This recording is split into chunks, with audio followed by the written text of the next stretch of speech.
ఎంత ముఖపక్కన ముత్యాలు. అవును, ఎవరి మాటలు వారికి ఇవ్వగానే ఉంది. ఈ పూట ఎవరో తప్పక పైకెమిచ్చేద్దామన్నా నమ్మకంతో చెప్పి వెళ్ళినందుకు మాయకు మళ్ళా ఉంచున్నదే అని మహా ఆనందంతో ముస్తాబై కూర్చున్నందుకు కలిగిన ఫలం అది ఏమి పాపము అని వెళ్ళాలి మాటలు నమ్మరు కదా మీ మమ్మ జాతి. ఏ చందాలు నేను నమ్మని వాడు నిర్మూలమై గౌరవ ఏదో ఆశ్రమం కన్న మాటలకు అలక ఎందుకు తింటామని హాస్యములకు హద్దుండవాలి. వడులు హాస్యమే ఎంపు నాదే పొరపాటైనది కానీ చెట్టు ఎందుకు పెట్టినాడు.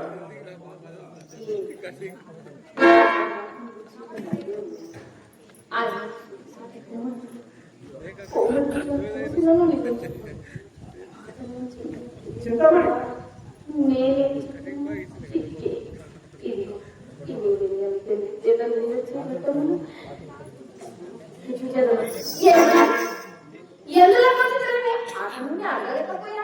అడిగినా మేడం గుర్తు వచ్చినానని చెప్పినాడు. అడిగినారు కదా, మరి ఈ సందేహం ఏంటో? నా సందేహమా? అడిగిన కోపం కదా. నాకెందుకంటే కోపము ఇది మా ఇప్పుడు చెప్తారా విను. మేడం గుర్తు వచ్చిన వాడు విచ్చలవిడిగా వీధి గుమ్మడి కోట బెదరుతూ పెరగ దారిన పోతాయని నా సందేహం. అయితే ఆ సంగతి నేనే చెప్తాను. మేడం కూర్చొని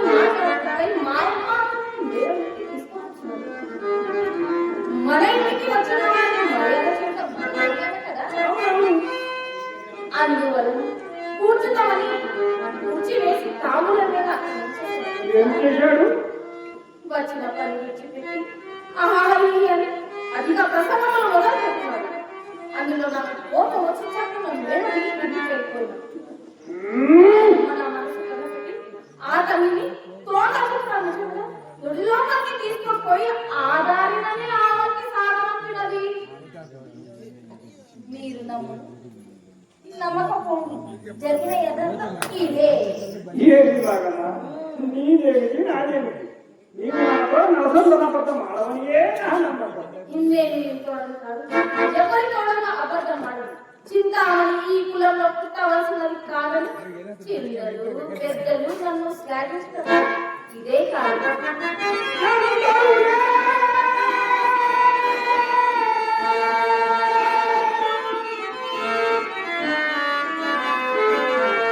చింతామణి, నేను మాత్రం నిన్ను ప్రోత్సహించలేను.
అది సరే కానీ మీరు వెళ్ళిన పని ఏమైనా ఏమంతకేమో ధైర్యము తరచుగా ధనికులు నాలుగు చేతులు చెవతోను హృదయం ఉప్పుతోను చేయలేదు.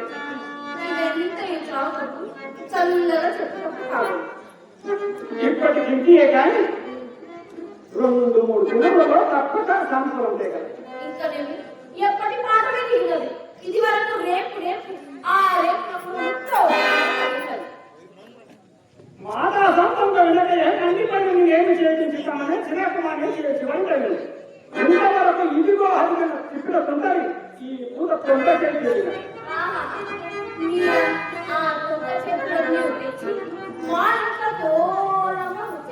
అంతేనా? మాతా సంతంగా వినక అన్ని పనులు ఏమి చేయించుతామని చిన్నకుమారి శివంటది. ఇక వినక్కర్లేదు. ఇవాళలాగా రేపు రేపు విని విని నా ఆనందిస్తున్నది. మధ్యాహ్నం మీరు వెళ్ళిన మా అమ్మ పోసిన కోసలకు నేను కాకపోయింది. మరొకైనచో ఏ మళ్ళీ మాకు మీకు చావాల్సినది. ఇక పడలేదు. ఇంతటితో మీ దారి మీది, నా దారి నాది. ఇంతటితో మీ దారి మీది, నా దారి నాది.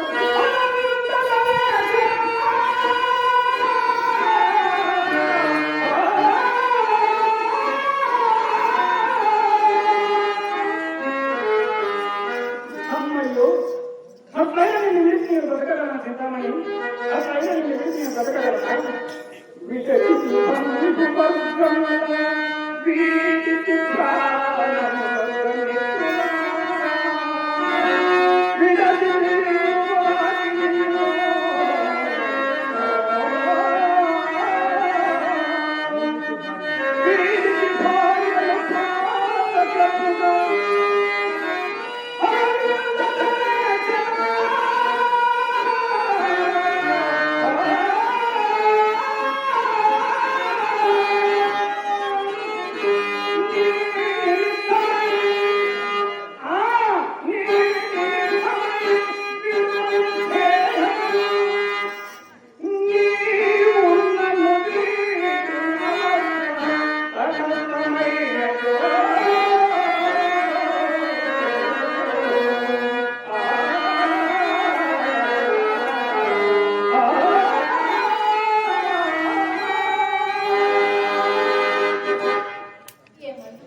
ఈ నెలలో మీరు ఎర్రని ఏగానే ఇచ్చి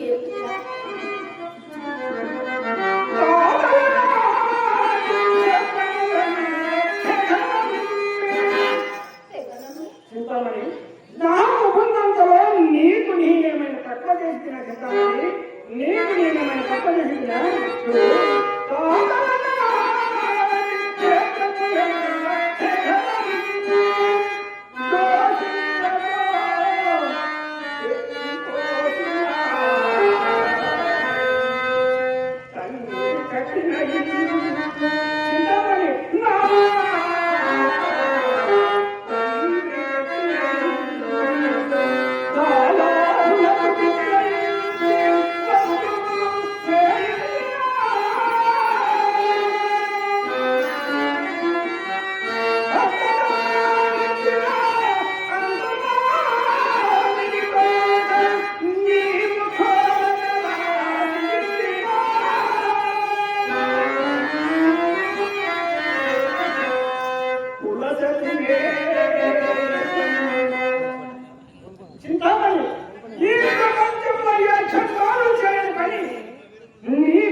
చింతామణి, మీ అమ్మ మహత్తరమైనదైన పల్లెకి మాట్లాడలేదా?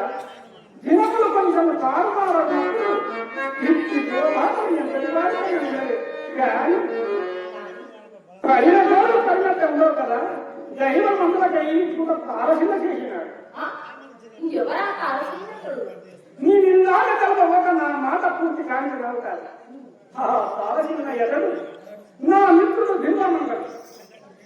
దివ్వమంగళి అనగా ఏది ఎవరు కొత్తగా కర్మాధారంలో కార్యస్థలంలో వేడలు నిత్యలు కట్టుకొని జ్ఞాపకమున్న పూర్తి గారి కుమారు సంవత్సరం క్రిందట తన వ్యాపారం అంతా అతను చేసి అతను వశం చేసినట.